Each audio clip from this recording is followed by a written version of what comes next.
76. Al-Batin, the hidden one, the secret one, the inner one, the intimate. Al-Batin is one of the 99 names of Allah, God, mentioned in Islamic tradition. Allah is Al-Batin subhanahu wa ta'ala, in Arabic, Al-Batinu, the one who is hidden or secret. Allah subhanahu wa ta'ala is unseen but his existence is known through signs. Allah subhanahu wa ta'ala immanent operating within all of creation, the one who is the secret inner companion. In the Quran, Allah is described as Al-Batin, indicating his attribute of complete knowledge and awareness of all hidden and unseen matters. This name signifies the divine knowledge and understanding that encompasses the innermost secrets, thoughts, and realities of all things. Al-Batin carries the meaning of being deeply aware of the hidden aspects of existence that human beings cannot perceive or comprehend. It highlights Allah's infinite wisdom and ability to see beyond the surface, emphasizing his omnipotence and omniscience. In Surah Hadid, there is one short ayah which mentions 4 of Allah subhanahu wa ta'ala divine names. He is the first and the last, and the outward and the inward, or, the topmost and the innermost, and he is ever knowing of everything. Quran 57-3. The 4 names in this verse are best viewed in pairs for their connected meaning.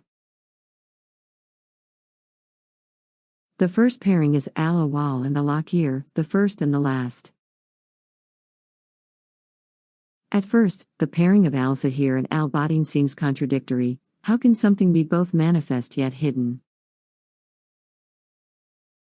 One interpretation is he is outwardly manifested. All that exists serves as clear proof of his manifestation, as well as his knowledge and his power. But he is hidden in plain sight. He appears before everything, and it should be apparent, but they ignore the truth presented right in front of them. Another view of Al-Zahir that is also reflected in the translations is that he is transcendent above all, predominating over them. He is high above, a clear witness over everything, and he knows all which is concealed or hidden. He is fully acquainted with his servants and knows their inner dimensions. Imam Ghazali mentions these 2 attributes that Allah is manifest and hidden, referring to the mode of perception. If you need to see it to believe it, you will surely miss him. But if you find the ways in which he manifests himself through the prophets, may peace be upon them. His books, religion, power, knowledge, and all the ways he supplied blessings for you, you will surely find him. Allah subhanahu wa ta'ala is hidden when he is sought by sensory perception or using the resources of imagination, yet manifests when sought by way of inference using the resources of reason. Vision perceives him not, but he perceives all vision, and he is the subtle, the acquainted. Quran 6-103. Musa, is the only person we know to have communicated directly with Allah subhanahu wa ta'ala. In his conversation, he asked if the veil which separates God from us could be lifted so that he may see him. Allah subhanahu wa ta'ala told Musa, he cannot be seen, and then demonstrated why by revealing himself to a nearby mountain. Upon doing so, the mountain turned to ashes/dust and was leveled. The whole experience caused Musa, to collapse unconscious. And when Moses arrived at our appointed time and his Lord spoke to him, he said, "My Lord, show me yourself, that I may look at you." Allah said, "You will not see me, but look at the mountain. If it should remain in place, then you will see me." But when his Lord appeared to the mountain, he rendered it level, and Moses fell unconscious. And when he awoke, he said, "Exalted are you, I have repented to you, and I am the first of the believers." Quran 7-143. And it is not for any human being that Allah should speak to him except by revelation or from behind a partition, or that he sends a messenger to reveal, by his permission, what he wills. Indeed, he is most high and wise. Quran 42:51. Al-Ghazali gives an illustrative example of how, if you read a page of a book, would you doubt that the author exists? Or would you recognize the author's existence for the book to exist? We could go one step further and infer from what was written that they were knowledgeable and assume they had the qualities of sight and hearing. Now, if you take a second to ponder the arrangement of the universe, see all its perfectly managed complexity. Why do you need to see the organizer to validate his existence? The creation and perfect arrangement of all the atoms and molecules, everything around us, is a clear manifest proof of his existence. It speaks volumes about all of his glorious attributes. Even we can see the wisdom in his book. Allah subhanahu wa ta'ala had authored all of creation, kun fa yakun, be, and it is. Quran 36:82. This also brings us back to the first pairing we mentioned, Al-Awwal and Al-Akhir, recognizing him as the originator or the source for all creation. It was narrated from Umar that Jibreel alayhi as-salamu said to the Prophet, "What is faith, Iman?" He said, "To believe in Allah, His angels, His books, His messengers, the last day and the divine decree, both good and bad." Jibreel said to him, "You have spoken the truth."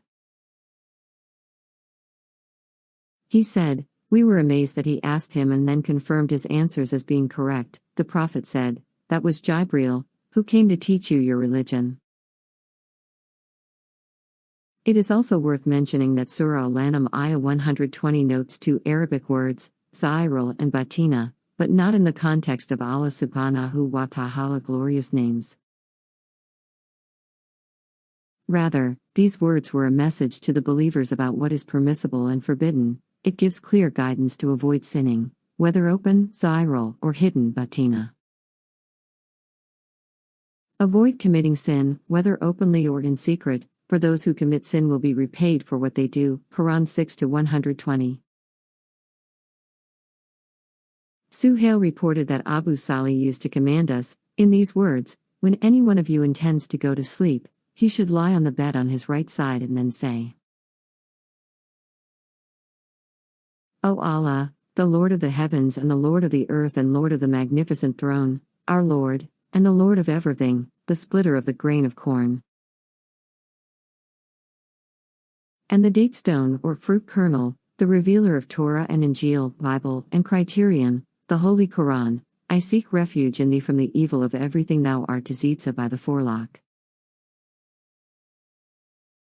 Thou hast perfect control over it, O Allah, thou art the first, there is naught before thee, and thou art the last, and there is naught after thee, and thou art evident. And there is nothing above thee, and thou art innermost, and there is nothing beyond thee. Remove the burden of debt from us and relieve us from want. Abu Salih used to narrate it from Abu Hurairah, who narrated it from Allah's Apostle. When we delve into the tafsir of al-Batin, it is important to consider its implications in relation to other divine attributes. For example, al-Batin complements al-Kabir, the all-aware, as it signifies Allah's knowledge of hidden matters and intricate details that may be concealed from human perception. Additionally, al-Batin reflects the concept of Allah's inward reality and the unseen realm that exists beyond the material world. It reminds us that Allah's knowledge transcends our limited understanding, as He knows the innermost thoughts, intentions, and realities of all creation. Tafsir of al-Batin also includes reflecting on verses in the Quran that highlight Allah's hidden support, guidance, and protection. Moreover, it reminds believers to focus on their inward spiritual journey, seeking Allah's pleasure in their hearts, thoughts, and intentions. In summary, when exploring the tafsir of al-Batin, we delve into understanding Allah's comprehensive knowledge, the hidden aspects of existence, and the importance of cultivating a deep connection with the inward spiritual realm. Through reflection and contemplation, we strive to embody the qualities and teachings associated with this divine name.